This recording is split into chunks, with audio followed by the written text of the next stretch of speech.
Oh, sorry I'm late, just made it. Hopefully I'm not too late. Anyway, yes, thank you. Hello, everybody. Thank you, Marcia. Thank you for the introduction. I'm sorry about that. I just came from, I just had afternoon tea with Marie Antoinette, and I totally lost track of time. Anyway, so the secret's out. As Marcia said, my name is a speaker, and I'm actually a Time Lord. But I came here because I wanted to talk to you guys about something that I noticed the other day. I noticed you guys have a show on BBC, is it called Doctor Who? Doctor Who, is it? Anyway, that's not necessarily just a show. It's more a documentary, because all that's true. In fact, as you can see, we Time Lords look a lot like humans, but we actually came from a planet called Gallifrey.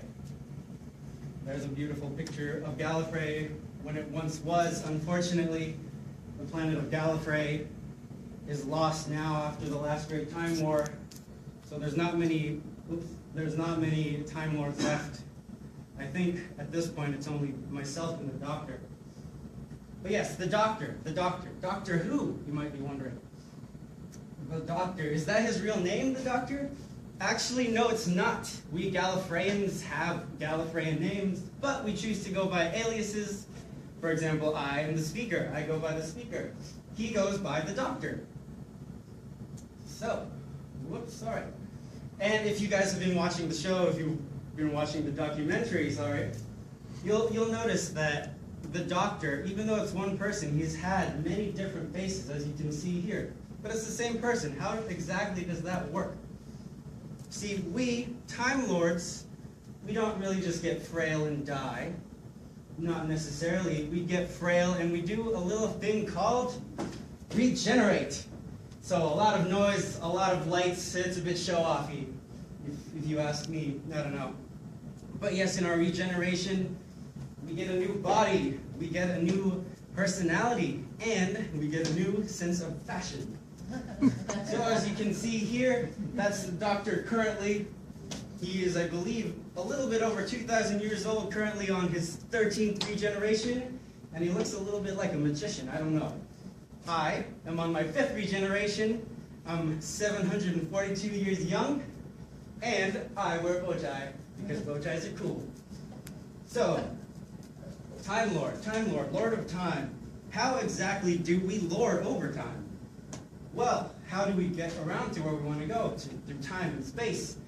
Well, we have the latest and greatest in Time Lord technology, the TARDIS. That's spelled T-A-R-D-I-S, which stands for Time and Relative Dimensions in Space.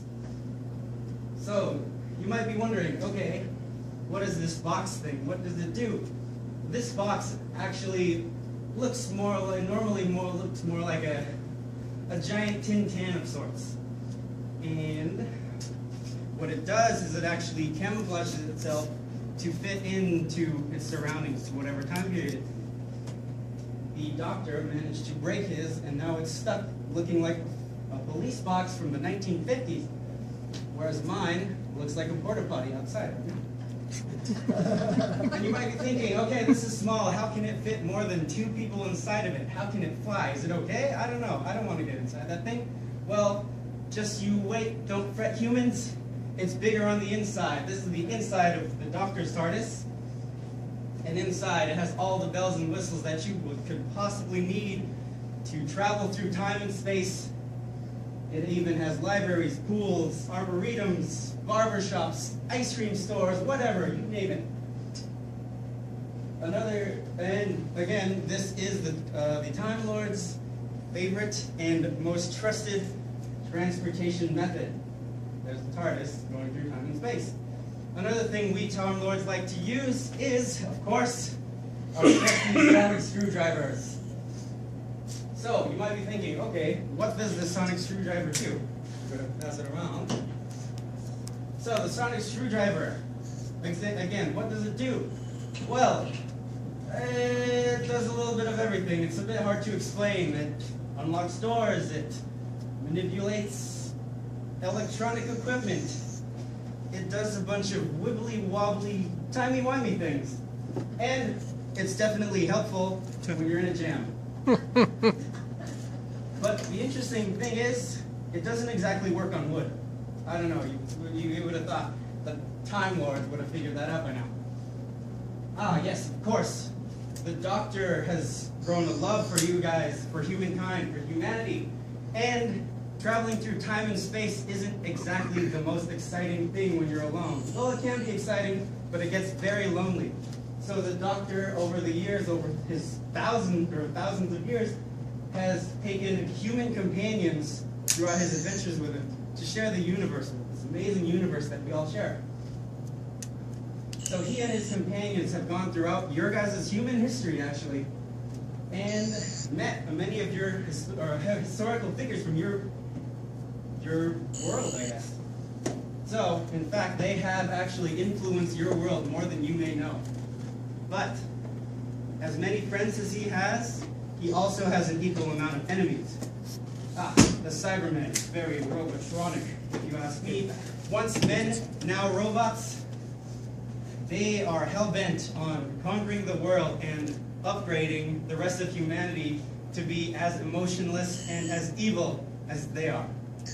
Ah, one of my favorites, make sure not to look away, because these are the Weeping Angels.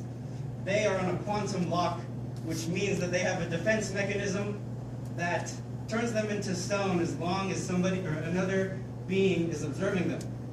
So, these guys, these murderous psychopaths, what they do is they send their victims all the way back into time, and they feed on the time energy of those unlived days that that victim will never see again. So, Weeping Angels are very strong, very fast, and very dangerous when you're not looking at them.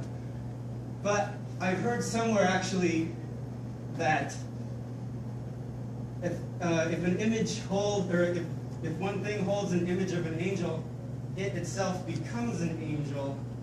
I don't know about, oh, okay. Anyway, so Daleks. Now we go to the Daleks. These guys are the worst, the absolute scum of the universe.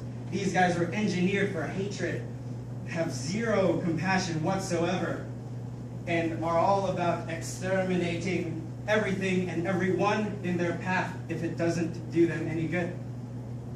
These guys were actually the ones that we Time Lords fought during the last great Time War, and some creature that we will never forgive. Oh, anyway, that is my time. Unfortunately, I have places to go, worlds to save, speeches to speak, swing sets to swing on. But before I go, one last parting word to you humans. You humanity, you guys are great. You guys have so much potential. You guys are learning, growing, changing. Soon you too will be amongst the stars. There's a world out there just waiting for you. But until you get there, just know that there are a few of us out there who have got your back, who are rooting for you guys, who are cheering you guys on. Thank you, everybody.